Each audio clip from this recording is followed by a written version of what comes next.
आज की इस वीडियो का हमारा टॉपिक है कि जब कोई भी क्लाइंट फुली तौर पर रेडी हो जाता है कि सर मैंने कंपनी बनानी है, हमारे पास केस लेके आ जाता है, तो अगली जो डिबेट उसके साथ शुरू होती है वो ये होती है। सबसे पहले हम उसको कहते हैं कि सर काइंडली अपनी कंपनी का नाम बताएं। पहला क्वेश्चन ये होता है, वो बता देता है कि सर ये मेरी ये कंपनी का नाम है। अगर वो सिस्टम पे अवेलेबल हो, किसी और बंदे ने उस नाम पर कंपनी रजिस्टर ना करवाई हो, तो फिर हम उसका वो नाम यानी कि रजिस्टर कर देते हैं, उसको फॉलो कर देते हैं। अगर वो ऑलरेडी किसी और बंदे ने उस पर कंपनी रजिस्टर करवा रखी है इंडोनेशिया के अंदर, फिर हम रिक्वेस्ट करते हैं कि काइंडली कोई दूसरा नाम ढूंढे और वो हमें बताएं। अब जो दूसरा क्वेश्चन होता है, ये सारी की सारी वीडियो इससे रिलेटेड है। वो क्वेश्चन ये होता है कि सर काइंडली आप हमें केबीएल कोड्स बताएं। अगर आपने कंपनी यहाँ पे फॉर्मेट करनी है तो हमें केबीएल कोड बताएं। अब बहुत से लोगों को ये समझ नहीं आती कि केबीएल कोड्स क्या होते हैं। फिर हम आपसे, अगर जिन लोगों को इन चीज़ों की समझ नहीं होती, फिर हम कहते हैं कि सर आप इंडोनेशिया के अंदर कौन कौन सा बिजनेस करना चाहते हैं, वो हमें बताते हैं। ई कॉमर्स का, रेस्टोरेंट का, रेंटल बिजनेस या वट एवर, कोई भी वो बिजनेस बताते हैं। अब जो केबीएल कोड्स होते हैं ना, ये यहाँ की गवर्नमेंट ने ये बड़ी बहस को मिनिमाइज करने के लिए उसको कोड लगा दिए हैं। जैसे कि ई कॉमर्स का जो कोड होगा वो यू कह लें 02 लगा लें, यानी कि एक नंबर, यानी कि ई कॉमर्स को उन्होंने एक कोड दे दिया हुआ है। अब जो रेस्टोरेंट है उसको उसने 3 दे दिया हुआ है, जो रेंटल इनकम है उसको उसने 4 दे दिया हुआ है। ये बात कर रहा हूँ, एक एग्जांपल आपको समझा रहा हूँ कि यहाँ की गवर्नमेंट ने हर बिजनेस को, हर सेक्टर को डिफरेंट कोड्स दे दिए हुए हैं। ठीक है, अब जो नया वर्ड मैंने यूज़ किया ना, सेक्टर्स, ये मेन चीज़ है जो आपने समझनी है। केपीएल कोड भी आपको समझ आ गई होगी, बिजनेसेस भी आपको समझ आ गए होंगे, लेकिन जो मेन चीज़ है जो आपको समझनी है कि सेक्टर्स के, आपने किस सेक्टर्स के अंदर इन्वेस्टमेंट इन फ्यूचर लेके आनी है। असल क्वेश्चन है, जो एजेंट होगा उसको आप उसकी बातों से आइडिया लगा लेंगे कि कौन बंदा प्रोफेशनल है कौन नहीं है। जब आप मुझसे कहेंगे कि आप मैंने कंपनी बनानी है, सबसे पहले आपसे नाम पूछूंगा, उसके बाद आपसे पूछूंगा कि सर इंडोनेशिया के अंदर आपने कौन कौन से सेक्टर्स के अंदर इन्वेस्टमेंट लेके आनी है। ठीक है, आप मुझे बताएंगे कि जो रेस्टोरेंट का सेक्टर्स है इसके अंदर मैं इन्वेस्टमेंट लेके आऊंगा। ठीक है, उसके बाद बताएंगे ई कॉमर्स का जो सेक्टर्स है। अब ई कॉमर्स के अंदर 50 किस्म के बिजनेस है, हर बिजनेस का डिफरेंट कोड नहीं होता, एक सेक्टर का कोड होता है जिसे हम केबीएल कोड कहते हैं। ठीक है, इसी तरह ट्रेडिंग है, ट्रेडिंग अब हजारों किस्म की ट्रेडिंग है, मोबाइल दे रहे हो ट्रेडिंग है, ठीक है, कपड़ा दे रहे हो ट्रेडिंग है, लेकिन इसका केबीएल कोड एक होगा। सो मैं आपसे पूछूंगा कि आप कौन कौन से सेक्टर्स के अंदर अपनी जो है इन्वेस्टमेंट लाना चाहते हैं। फिर आप मुझे बताएंगे कि सर मैं ट्रेडिंग में लाना चाहता हूँ, रेस्टोरेंट में, ई कॉमर्स में, वट एवर, जो भी आप बताएंगे उसको जो मतलब केबीएल कोड लगता होगा वो हम ऐड कर देंगे। अब बात करेंगे कि क्या आपकी कंपनी फॉर्मेट हो गई, ठीक है, तो इन केबीएल कोड को हम ज़्यादा कर सकते हैं। फर्ज करें कि आपने मुझे बताया कि सलाम भाई मैं रेस्टोरेंट में इंटरेस्टेड हूँ और साथ में ई कॉमर्स में इंटरेस्टेड हूँ। आपकी कंपनी फॉर्मेट होगी, दो सिर्फ सेक्टर्स आपकी कंपनी के अंदर मैंने ऐड किए हुए थे। इन फ्यूचर आप यहाँ भी आए, लेकिन आपका माइंड चेंज हो गया, आपको बड़ी सामी यहाँ पे मिल गई, दो तीन यानी कि आपको पार्टनर मजीद मिल गए और आपने सोचा कि यार यहाँ पे कोई बड़ा बिजनेस करते हैं, जैसे कि बार का या क्लब का, कोई इस तरह की आपकी सोच बन जाती है, या वट एवर, कोई फार्मेसी की या इंपोर्ट एक्सपोर्ट की, कोई भी आपका जहन बन जाता है, लेकिन वो जो सेक्टर है वो आपकी कंपनी के फॉर्मेशन के अंदर इंक्लूड नहीं है। तो क्या वो बाद में हम ऐड कर सकते हैं? बिल्कुल आप कर सकते हैं, 100% आप कर सकते हैं। अब बात करें उसकी टाइम कितने टाइम के अंदर इसकी अप्रूवल आपको आ जाती है। कंपनी आपकी 2 दिन में बन जाती है, लेकिन ये जो मॉडिफिकेशन का प्रोसेस होता है ये तकरीबन 2 वीक्स का होता है, 15 दिन का। प्राइसेस की बात करें, जितनी आपकी कंपनी की प्राइस होती है ना, राउंड बाउंड उतनी ही आपको कंपनी की प्राइस, मॉडिफिकेशन की प्राइस चार्ज हो जाती है। अगर आपको कंपनी को $1000 की बना के दे रहा है तो वो आपसे $300 ले, तो वो आप कहें जी आपने तो मुझे बहुत महंगी प्राइस देगी। अब आपको क्या पता कि मैं कंपनी न्यू भी $300 की बना के दे रहा हूँ। एक बात कर रहा हूँ, एग्जाम्पल दे रहा हूँ आपको, ठीक है। जो मेरी एक्चुअल प्राइस है उसकी मॉडिफिकेशन की प्राइस भी उतनी ही हो जाती है जितने में मैं कंपनी बेच रहा हूँ। अगर आपको कोई $1000 की बेच रहा है और बाद में वो मॉडिफिकेशन की $300 ले रहा है तो वो मेरा मसला नहीं है, ठीक है। मैं जितने की कंपनी दे रहा हूँ उतने के अंदर आपकी मॉडिफिकेशन भी हो जाती है। होपफुली आपको बात करने का मकसद ये है कि मेरी कंपनी बनाने की प्राइस ही बहुत चीप है, ठीक है। तो जब आप मॉडिफिकेशन करते हैं तो फिर भी उतने से थोड़े से पैसे देने होते हैं और आपकी मॉडिफिकेशन भी हो जाती है, ठीक है। सो ये बात क्लियर हुई कि अगर आपने यहाँ पे कुछ 4 से 5 सेक्टर बनाकर सेक्टर्स के अंदर इन्वेस्टमेंट लानी थी और वही आपने कंपनी की फॉर्मेशन के अंदर इंक्लूड किए हैं, तो बाद में अगर आपने कोई और सेक्टर इंक्लूड करना है तो वो 100% उसके अंदर हो जाता है, लेकिन उसका प्रोसेस 15 डेज का होता है और ये आपको फीस पे करनी पड़ेगी, फ्री में नहीं होता, ठीक है। अब बात करते हैं कि ये जो सेक्टर्स होते हैं, क्या जब हम न्यू कंपनी बनाते हैं तो न्यू कंपनी बनाते हुए अनलिमिटेड होते हैं?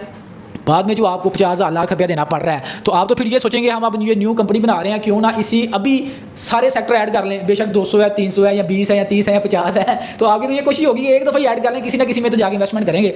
जी आप बिल्कुल कर सकते हैं, बिल्कुल 100%। आप जब कंपनी आप हमसे फॉर्मेट करवाते हैं, आप हमें अनलिमिटेड सेक्टर बता सकते हैं, लेकिन इसका नुकसान किसी होगा? हमें तो नहीं होगा, हमें इसका नुकसान बिल्कुल नहीं है। कंपनी हमने आपकी फॉर्मेट कर देनी है, बड़ी आदत है जी 2 से 3 हज़ार रुपया पाकिस्तानी हम आपसे एक्स्ट्रा फीस ले लेंगे कि भाई वो आपकी टाइपिंग के ऊपर टाइम लग रहा है, इतने सारे आपने केबीएल कोर्स बता दिए हैं, बस डेट्स इट। इसके अलावा हमें कोई फर्क नहीं पड़ना। लेकिन जब ये सेक्टर्स आप फर्ज करें, एक बंदे ने 3 सेक्टर्स जो हैं सेलेक्ट किए, दूसरा बंदा था उसने 20 सेक्टर सेलेक्ट कर लिए, ठीक है। आफ्टर 3 मंथ इस कंपनी की रिपोर्टिंग होनी होती है। आफ्टर 3 मंथ इस कंपनी की आपने LKPM रिपोर्ट सबमिट करवानी होती है। उस LKPM रिपोर्ट्स के अंदर आपने हर सेक्टर की रिपोर्टिंग करनी होती है।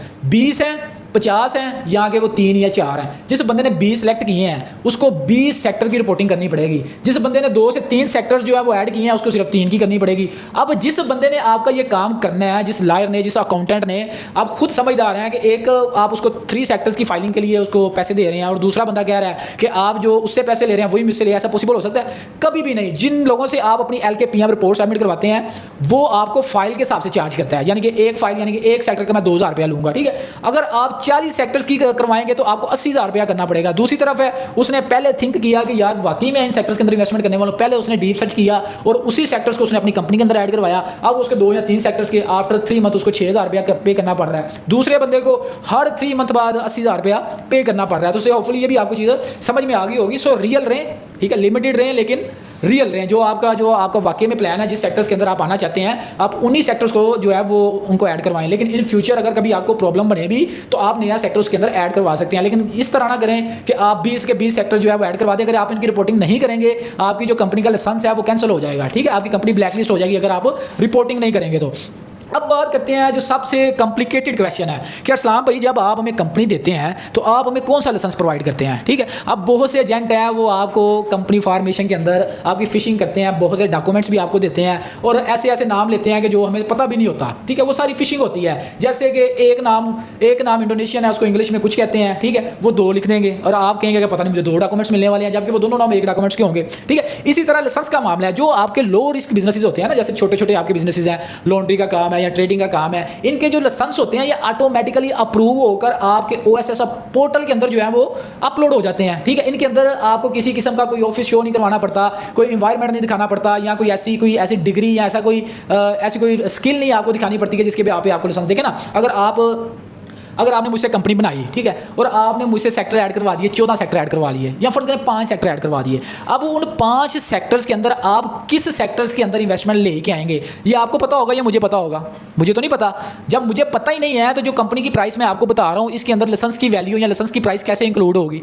बिल्कुल भी नहीं होगी। एक इनवैलिड सा क्वेश्चन है। हम जो आपको कंपनी फॉर्मेट करवा के देते हैं उसके अंदर आपके कंपनी के कंप्लीट डॉक्यूमेंट्स होते हैं और साथ उस कंपनी का लाइसेंस होता है जिसे हम रजिस्ट्रेशन नंबर कहते हैं, ठीक है। सो ये चीज़ है जिसे हम NIB कहते हैं इंडोनेशियन के अंदर। लेकिन अगर फर्दर आप किसी सेक्टर्स के अंदर इन्वेस्टमेंट करना चाहते हैं, फर्ज करें आपने छोटे छोटे सेक्टर ऐड किए, उनके तो ऑटोमेटिकली लाइसेंस आपको पोर्टल पर मिल जाएंगे। लेकिन अगर आपने उसके अंदर बार या क्लब या फार्मेसी या इंपोर्ट एक्सपोर्ट के सेक्टर्स ऐड किए हुए हैं, पहले तो हमें पता नहीं है कि आपने यहाँ पे आने के बाद किस सेक्टर्स के अंदर इन्वेस्टमेंट करनी है, तो हम आपको कंपनी प्राइस में किस तरह लाइसेंस की वैल्यू ऐड करके दे सकते हैं। दूसरा क्वेश्चन ये है कि जो बार का या क्लब का लाइसेंस है या जो फार्मेसी का लाइसेंस है, आप इमेजिन कर सकते हैं कि इसकी प्राइस क्या होती है, ठीक है भाई। इतनी आपकी कंपनी की प्राइस नहीं होती, इससे इसको 10 मल्टीप्लाई कर लें। फर्ज करें अगर 2 लाख की आपकी कंपनी बन रही है तो इसको 10 दफ़ा मल्टीप्लाई करें तो फिर भी आपको बार का लाइसेंस नहीं मिलता, फिर भी आपको क्लब का लाइसेंस नहीं मिलता। तो हम ये लाइसेंस आपको किस तरह प्रोवाइड कर सकते हैं? सो शॉर्टकट बात ये है कि हमने आपको कंपनी आपकी फॉर्मेशन करनी होती है, उसके अंदर जो सेक्टर्स होते हैं ना, उसके जो लाइसेंस होते हैं वो आपने उसकी रिक्वायरमेंट को खुद फुलफिल करना होता है, ठीक है। वो मुतलका डिपार्टमेंट से आपको इशू होता है लेकिन हम उसमें आपकी हेल्प करेंगे। अगर आपने कोई भी लाइसेंस लेना है हम उसकी आपको रिक्वायरमेंट बताएंगे, वो आपकी एप्लीकेशन सबमिट करेंगे, ठीक है, आपसे फीस लेके आगे डिपार्टमेंट तक पहुंचाएंगे। वो जो डिपार्टमेंट की और आपकी कोलैबोरेशन है वो हमारे थ्रू होगी, हम उसको हेल्प आउट करेंगे। जैसे कि इंपोर्ट एक्सपोर्ट का लाइसेंस है, ठीक है, अब इसकी जो कीमत है कह लेंगे 10,000 रुपया सारी इसकी कीमत है। तो ये है कि ये हम आपको प्रोवाइड भी करेंगे। जब आप यहाँ पे आ जाएंगे और आप हमें कहेंगे कि मैंने अब वाकई इंपोर्ट एक्सपोर्ट का बिजनेस करना है तो आप हमें पैसे देंगे, हम आपको लाइसेंस ले देंगे। लेकिन अगर आप कहेंगे फार्मेसी का लेना है तो उसकी उस हिसाब से प्राइस है, अगर आप कहेंगे मैंने क्लब का लेना है उसकी उस हिसाब से प्राइस है, ठीक है। होपफुली आपको मेरी बातों की क्लियर आ गई होगी। जो कंपनी का लाइसेंस होता है वो हम आपको प्रोवाइड करेंगे, जो आपका रजिस्ट्रेशन आपकी कंपनी का रजिस्ट्रेशन नंबर होता है। बकाया जो छोटे छोटे लाइसेंस होते हैं वो पोर्टल में खुद आ जाते हैं, लेकिन अगर कोई नहीं आपको रिसीव हुआ या वो अगर आप उसका ऑटो नहीं आ रहा अप्रूवल उस लाइसेंस की, तो वो फिर उसकी रिक्वायरमेंट होती है, ठीक है। जैसे कि एक रेस्टोरेंट का बिजनेस है, इसके लिए भी आपको लाइसेंस चाहिए होता है।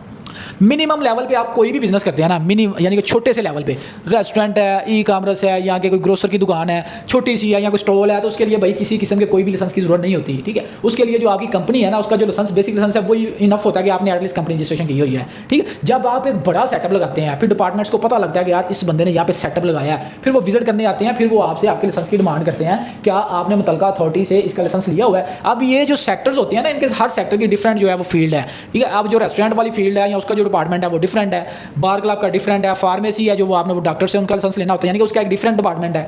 सो होपफुली आज की इस वीडियो में इससे रिलेटेड आपकी कोई भी इंक्वायरी होगी वो क्लियर होगी। अगर नहीं हुई तो आप मुझसे रब्ता कर सकते हैं। सेकंड ये है कि आपको अगर हमारी किसी किस्म की कोई भी सर्विसेज चाहिए हो इन इंक्वायरी से रिलेटेड तो आप हमसे रब्ता कर सकते हैं। आज के लिए इतना ही काफ़ी है, और मेरी सपोर्ट के लिए काइंडली मेरा चैनल लाजमी सब्सक्राइब करें, दोस्तों के साथ भी इसको शेयर करें। एटलीस्ट जब आप कमेंट करते हैं, लाइक करते हैं या इसको सब्सक्राइब करते हैं तो मोटिवेशन मिलती है और मैं फिर आपको कोई ना कोई नई नॉलेज शेयर करता हूँ। सो आज